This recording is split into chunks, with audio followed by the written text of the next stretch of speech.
नमस्कार साथियों, success point के यूट्यूब प्लेटफॉर्म पर आपका बहुत बहुत स्वागत है। आज हम लोग पढ़ रहे हैं भाग सेकंड, जो कि साइंस यानी कि बायोलॉजी से संबंधित हम लोग वन लाइन इफेक्ट पढ़ रहे थे। तो आज हम पढ़ने वाले हैं बायोलॉजी से भाग 2 का वन लाइन इफेक्ट, जो कि बहुत ही मोस्ट और इम्पोर्टेंट है। आगे बढ़ने से पहले निवेदन करना चाहूँगा कि चैनल को सब्सक्राइब करें और बेल आइकन के बटन को दबाना ना भूलें, जिससे मेरी आने वाली प्रत्येक वीडियो की नोटिफिकेशन आपके पास पहुंच जाए। आइए देखते हैं आज का पहला पॉइंट है शरीर में सबसे बड़ी अंतःस्रावी ग्रंथि कौन सी है। तो शरीर में सबसे बड़ी अंतःस्रावी ग्रंथि अवट्टु ग्रंथि यानी कि थायराइड ग्रंथि है। सबसे बड़ी जो ग्रंथि है अंतःस्रावी ग्रंथि, वो थायराइड है। इसी के साथ अगला पॉइंट है, कौन सा हार्मोन लड़ो उड़ो हार्मोन्स कहलाता है। तो एड्रेनलिन लड़ो उड़ो हार्मोन कहलाता है। एड्रीनेलिन लड़ो उड़ो हार्मोन कहलाता है। इसी के साथ अगला पॉइंट है, इंसुलिन है एक प्रकार का हार्मोन्स है। कौन सा पदार्थ मानव शरीर में सबसे अधिक कठोर होता है। तो दंत वल्क जो है सबसे अधिक कठोर होता है। इसी के साथ अगला पॉइंट है, किस कोशिका में इंसुलिन स्रावित होता है। तो बीटा कोशिका में इंसुलिन स्रावित होता है। बीटा कोशिका में इंसुलिन स्रावित होता है। इसी के साथ अगला पॉइंट है, इंसुलिन उत्पादित होता है पैंक्रियाज द्वारा। इंसुलिन जो उत्पादित होता है वो पैंक्रियाज द्वारा होता है। इसी के साथ अगला पॉइंट है, ऑक्सीजन की उपस्थिति में सुक्रोज का CO2 एवं जल में ऊर्जा निर्मुक्त होने के साथ पूर्ण स्थानांतरण होने को क्या कहते हैं। तो वायु शोषण कहते हैं। वायु शोषण आपका राइट आंसर होने वाला है। इसी के साथ अगला पॉइंट है, हमारी छोड़ी हुई सांस की हवा में CO2 की मात्रा लगभग कितनी होती है। तो 4% हमारी छोड़ी हुई सांस में CO2 की मात्रा होती है। इसी के साथ अगला है, हृदय वंचित है ऐच्छिक पेशी से। जो हृदय जो है वो ऐच्छिक पेशी से वंचित हैं। इसी के साथ अगला पॉइंट देखते हैं। अगला पॉइंट है जो कि बहुत ही मोस्ट और इम्पोर्टेंट होने वाला है, मनुष्य में त्वचा किस स्थान पर सबसे अधिक मोटी होती हैं। तो सबसे अधिक जो मोटी होती हैं वो तलवे में होती हैं, तलवे पर होती हैं। इसी के साथ अगला पॉइंट है, मानव शरीर का सबसे बड़ा अंग कौन सा है। तो फेफड़ा जो है सबसे बड़ा अंग है। इसी के साथ अगला पॉइंट है, मानव त्वचा को रंग देने वाला वर्णक मेलानिन वर्णक है। इसी के साथ अगला पॉइंट है, कंडरा जोड़ता है किससे किसको जोड़ता है। तो पेशी को हड्डी से जोड़ने का कार्य करता है। कंडरा पेशी से हड्डी को जोड़ने का कार्य करता है। इसी के साथ अगला पॉइंट है, मानव शरीर में कौन कौन ग्रंथि ऐसी है जिसका संबंध शरीर की उत्तेजना से है। तो अधिवृक्क ग्रंथि जो होती हैं, अधिवृक्क जो ग्रंथि होती हैं उनका संबंध उत्तेजना से होता है। आदमी के कंठ के किस भाग को अवट्टु या अवर्ध एडम्स एम्पल कहा जाता है। तो थायराइड उपस्थित होता है, जिसे एडम एम्पल कहा जाता है। इसी के साथ अगला पॉइंट है, मानव का मस्तिष्क लगभग कितने ग्राम का होता है। तो मानव का जो मस्तिष्क होता है वो 1350 ग्राम का होता है। 1350 ग्राम का होता है। मानव शरीर में सबसे लंबी अस्थि होती है, उरु अस्थि सबसे लंबी होती हैं। इसी के साथ अगला पॉइंट है, मुख्यतः इसकी उपस्थिति के कारण मानव शरीर उच्च वायु मंडलीय दाब के अंतर्गत भी बिना कुचला रहता है। तो कोशिकाओं में तरल जो होता है इसका आंसर रहने वाला है। इसी के साथ अगला पॉइंट है, आंखों की रेटिना की परंपरागत कैमरे के निम्नलिखित में से किस भाग की तुलना की जा सकती है। तो फिल्म की तुलना की जा सकती है। इसी के साथ अगला पॉइंट है, रक्त जमने में किस तत्व की मुख्य भूमिका होती है। तो कैल्शियम यानी कि Ca की मुख्य भूमिका होती है रक्त के जमने में। इसी के साथ अगला पॉइंट है, अधिक ऊंचाई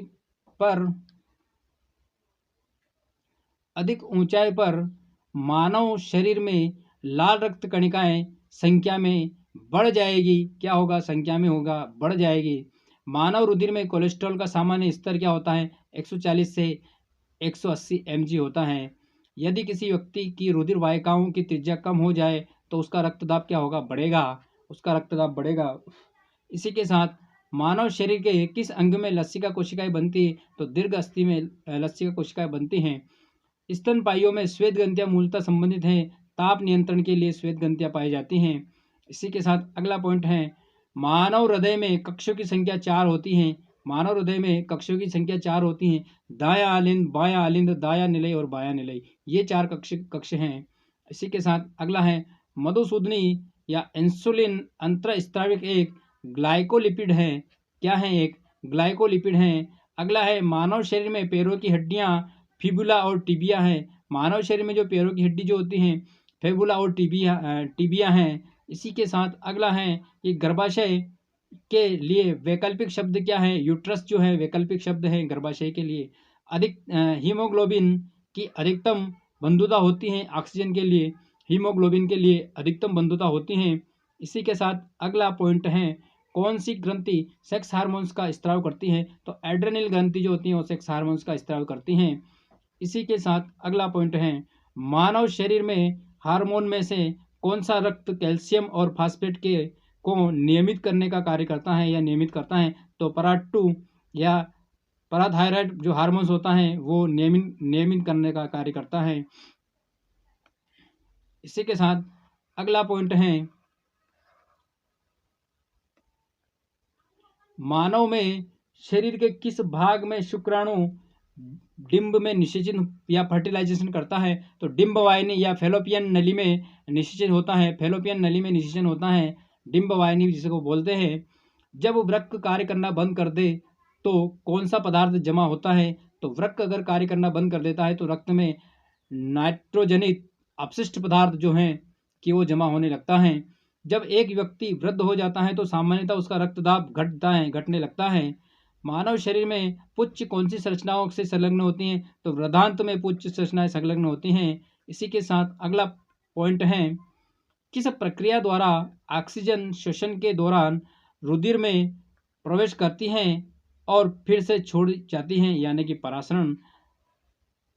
अगला पॉइंट है, कौन सा एक अंग वसा का भंजन कर कोलेस्ट्रॉल उत्पन्न करता है? तो यकृत जो है वसा का भंजन करके कोलेस्ट्रॉल उत्पन्न करता है। इसी के साथ सेरिब्रम किससे संबंधित है? तो सेरिब्रम जो संबंधित है मस्तिष्क से संबंधित सेरिब्रम है। मनुष्य के मस्तिष्क का सबसे बड़ा भाग प्रमस्तिष्क कहलाता है। मनुष्य के मस्तिष्क का सबसे बड़ा भाग जो होता है वो प्रमस्तिष्क होता है। अगला पॉइंट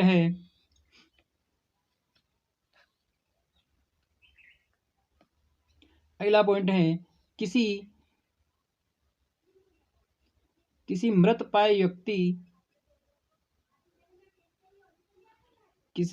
मृतप्राय व्यक्ति के गुर्दा लेने के लिए उसे किस स्थिति में होना चाहिए? केवल तंत्रिकीय प्रकारों में अवसान होना चाहिए। अगला पॉइंट है, यदि एक पिता का रक्त वर्ग ए है और माता का रक्त ओ है तो बताइए उससे पुत्र का कौन सा रक्त वर्ग होगा? तो उसके पुत्र का जो रक्त होगा वो ओ होगा। इसी के साथ अगला पॉइंट है, कोई भी प्रकार का रुधिर वाला व्यक्ति किसी आकस्मिक संकट में है से किसी प्रकार के रुधिर वाले व्यक्ति से रुधिर दान कर सकता है? तो कहने का मतलब ये है कि कोई एक बी प्रकार का रुधिर वर्ग है और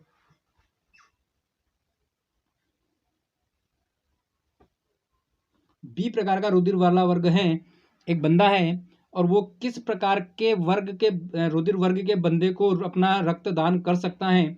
तो वो जो रक्तदान करेगा वो या तो बी वाले को करेगा या फिर ए बी वाले को करेगा, क्योंकि ए बी जो है वो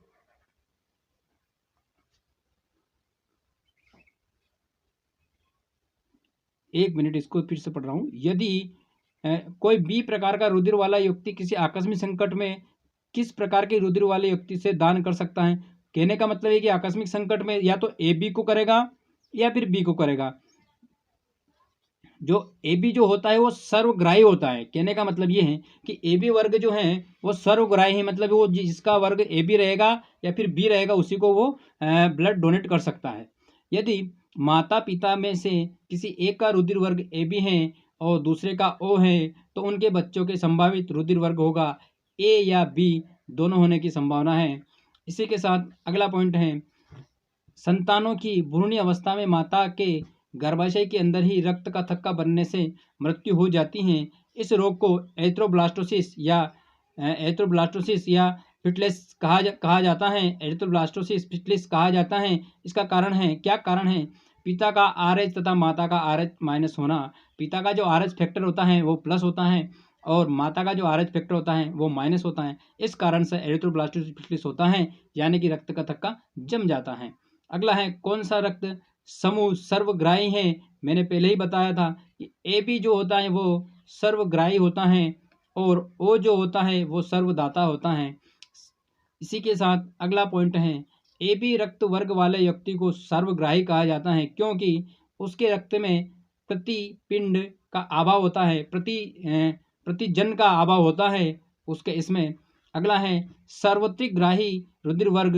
जो सार्वत्रिक ग्राही जो है, कौन सा रुधिर वर्ग का होता है? तो सार्वत्रिक ग्राही जो होता है वो AB होता है और सार्वत्रिक डोनेट जिसको जो सर्वग्राही और एक होता है जो सभी का ग्रहण करता है, एक होता है सर्वदाता। तो सर्वदाता जो होता है वो होता है O और सर्वग्राही जो होता है वो होता है AB।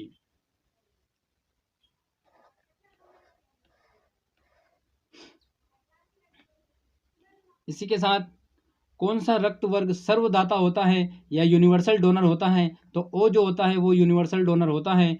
O जो होता है वो यूनिवर्सल डोनर होता है। इसी के साथ यदि किसी पुरुष का रक्त वर्ग AB हो तथा महिला का रक्त वर्ग B हो तो उनकी संतानों में से कौन सा रक्त वर्ग उपस्थित नहीं होगा? कहने का मतलब ये है कि AB अगर है और B है तो उसकी संतान में वो जो ब्लड ग्रुप रहेगा वो कभी उपस्थित नहीं होगा। मनुष्य में कुल कितनी हड्डियां होती हैं? तो स्वाभाविक मनुष्य में 206 हड्डियां होती हैं। नवजात शिशु की हड्डियों की संख्या लगभग कितनी होती है? तो नवजात शिशु की जो हड्डियां होती हैं वो 206 नहीं बल्कि 306 होती हैं। इसी के साथ अगला है, मनुष्य की खोपड़ियों में कितनी अस्थियां होती हैं? तो मनुष्य की खोपड़ियों में 8 अस्थियां होती हैं। और अगला पॉइंट है, मनुष्य के शरीर में पसलियों में कितने जोड़े होते हैं? तो 12 जोड़े मनुष्य की पसलियों में होते हैं, 12 जोड़े होते हैं। और ये जो प्रश्न बन रहे हैं ना इस पैराग्राफ के, मतलब इतने इंपॉर्टेंट, इतने मोस्ट इंपॉर्टेंट प्रश्न है कि हर एक एग्जाम में देखने को मिल रहे हैं। इसी के साथ है, शरीर की सर्वाधिक प्रबल अस्थि होती हैं। तो प्रबल अस्थि जो होती हैं वो जबड़े में होती हैं। प्रबल अस्थि जो होती है वो जबड़े में होती हैं, मजबूत अस्थि मतलब। मानव शरीर की सबसे छोटी हड्डी जो होती है स्टेपिस होती हैं और सबसे लंबी हड्डी जो होती है मानव शरीर की वो फीमर होती हैं। इसी के साथ आइए आगे बढ़ते हैं। अगला पॉइंट है जो कि बहुत ही मोस्ट और इम्पोर्टेंट होने वाला है कि मानव शरीर के किस अंग की हड्डी सबसे लंबी होती है? तो मानव शरीर के जो जांघ की हड्डी होती हैं वो सबसे लंबी होती हैं, जिसे फीमर बोला जाता है। अगला है, वृद्धावस्था में मनुष्य की हड्डियां क्यों कमजोर हो जाती हैं? क्योंकि कैल्शियम की कमी होती है। कैल्शियम की कमी के कारण ही वृद्धावस्था में इनकी हड्डियां कमजोर हो जाती हैं। अगला है, एथलीट को किस से जल्दी से ऊर्जा मिलती है? तो कार्बोहाइड्रेट जो होता है उससे बहुत जल्दी ऊर्जा मिलती है। अगला पॉइंट है, लंबे समय तक कठोर शारीरिक काम के पश्चात मांसपेशियों में थकान का अनुभव होने का कारण क्या है? तो ग्लूकोज का अवक्षय, यानी कि ग्लूकोज का अवक्षय होने लगता है और इसीलिए मांसपेशियों में थकाव आने लगते हैं। अगला पॉइंट है, रक्त ग्लूकोज स्तर सामान्य व्यक्ति में कितना होता है? यानी प्रति मिलियन में होता है। कितना होता है? प्रति मिलियन में होता है, भाग प्रति मिलियन में होता है। शरीर में ऊतकों का निर्माण किससे होता है? तो प्रोटीन से होता है। शरीर में ऊतकों का निर्माण प्रोटीन से होता है। अगला है, प्रोटीन को माना जाता है शरीर का निर्माण करने वाला।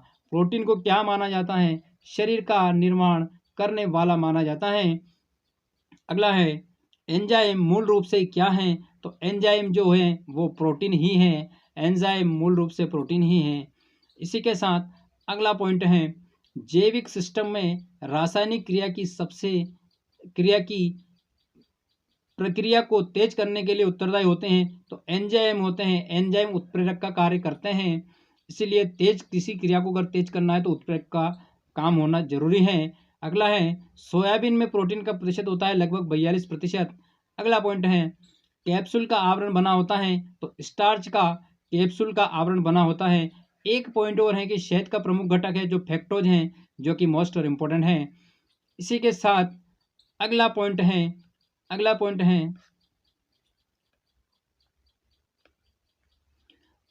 है आयोडीन का सर्वोत्तम स्रोत क्या है? तो आयोडीन का जो सर्वोत्तम स्रोत है वो शैवाल है। अगला पॉइंट है, उपास्थि तथा हड्डियों के निर्माण में संपोषण के में आवश्यक तत्व होते हैं जो कैल्शियम होते हैं। दान से कोशिका रक्तता रोग किसकी असामान्यता के कारण होता है? तो लाल रुधिर कणिकाएं यानी कि आरबीसी के कारण होता है। अगला पॉइंट है, प्रचुरतम मात्रा में खाद्य प्रोटीन के स्रोत, दो स्रोत कौन से हैं? तो सोयाबीन और मूंगफली प्रचुरतम मात्रा में प्रोटीन के स्रोत हैं। अगला है, दूध में प्रोटीन और कार्बोहाइड्रेट के अतिरिक्त पोषणदायक अन्य तत्व होते हैं कैल्शियम और पोटेशियम, सी और के, जो कि बहुत मोस्ट इंपॉर्टेंट है। सीमेंट और अस्थि दोनों में विद्यमान तत्व भी कैल्शियम होता है। किसकी कमी से एनीमिया रोग होता है? तो लोहे की कमी से एनीमिया रोग होता है। अगला है, किस विटामिन का संबंध रक्त का थक्के से है? तो विटामिन के जो होता है उससे विटामिन के से रक्त का थक्का जमता है। अगला है, मानव शरीर में औसतन ऑक्सीजन का तत्व कितना प्रतिशत है? तो 50% है। अगला है, पालक के पत्तों में किसकी मात्रा सबसे अधिक होती है? तो आयरन की मात्रा पालक के पत्तों में होती है। अगला पॉइंट है, सबसे अधिक आयरन किस में पाया जाता है? तो हरे पत्तेदार सब्जियों में आयरन पाया जाता है। सबसे अधिक आयरन जो पाया जाता है वो हरे पत्तेदार सब्जियों में पाया जाता है। इसी के साथ अगला पॉइंट है, मूत्र के स्त्राव को बढ़ाने वाली औषधि को कहते हैं डायूरेटिक। अगला पॉइंट है, टाइफाइड से शरीर का कौन सा अंग प्रभावित होता है? तो टाइफाइड से शरीर का आंत्र प्रभावित होती हैं। पेचिस रोग के लिए उत्तरदायी प्रोटोजोआ है, तो एंटामीबा पेचिस रोग के लिए उत्तरदायी हैं। अगला है, आंखों की दूरदृष्टि की बीमारी किसके कारण होती है? तो नेत्र गोलक के छोटे होने से आंखों की दूरदृष्टि की कारण बीमारी होती है। अगला है, हैजा का क्या कारण है? तो जीवाणु हैजा का प्रमुख कारण है। इसी के साथ किसके जांचने के लिए एलिसा टेस्ट किया जाता है? तो एड्स के परीक्षण के लिए एलिसा टेस्ट होता है। अगला है, इन्फ्लुएंजा या बर्ड फ्लू विषाणु को किससे निरूपित किया जाता है? तो H5N1 से निरूपित किया जाता है, मतलब इसका सूत्र है H5N1। किसकी कमी से दंतक्षय होता है? तो फ्लोरीन की कमी से दंतक्षय होता है। अगला है, बेरियम मील का उपयोग किया जाता है, तो आहार नली की एक्सरे के लिए बेरियम मील का उपयोग किया जाता है। अगला पॉइंट है, गुर्दा पथरी का पता लगाने के लिए किस प्रतिबिंब का यंत्र का प्रयोग किया जाता है? तो सीटी स्कैन के द्वारा गुर्दे की पथरी का पता लगाया जाता है। इसी के साथ आज का लास्ट पॉइंट है जो कि बहुत मोस्ट और इम्पोर्टेंट है, गहरे तले हुए खाद्य पदार्थ कैंसरजनक होते हैं क्योंकि इनमें प्रचुरता होती है वसा की, इनमें प्रचुरता होती हैं। ये रहे आपके बहुत ही मोस्ट और इम्पोर्टेंट फैक्ट जो कि एग्ज़ाम में आने वाले हैं और प्रत्येक एग्ज़ाम में आते हैं और आते रहेंगे। और इतने इम्पोर्टेंट फैक्ट हैं कि ये प्रश्न आपके एग्ज़ाम में रामबाण का काम करेंगे। इसी के साथ अगर आपको वीडियो अच्छा लगा हो और कंटिन्यू में ऐसे ही वन लाइन इफेक्ट कम समय में अधिक पढ़ना हो तो चैनल को सब्सक्राइब करें और बेल आइकन के बटन को दबाना न भूलें, जिससे मेरी आने वाली प्रत्येक वीडियो की नोटिफिकेशन आपके पास पहुंच जाए। और इसी के साथ मिलते हैं दोस्तों, मुझे आपके सपोर्ट की ज़रूरत है। फिर से निवेदन करना चाहूँगा कि मुझे सपोर्ट करें। इसी के साथ मिलते हैं अगले लेक्चर में। जय हिंद, जय भारत, वंदे मातरम, जय श्री कृष्णा, राधे राधे।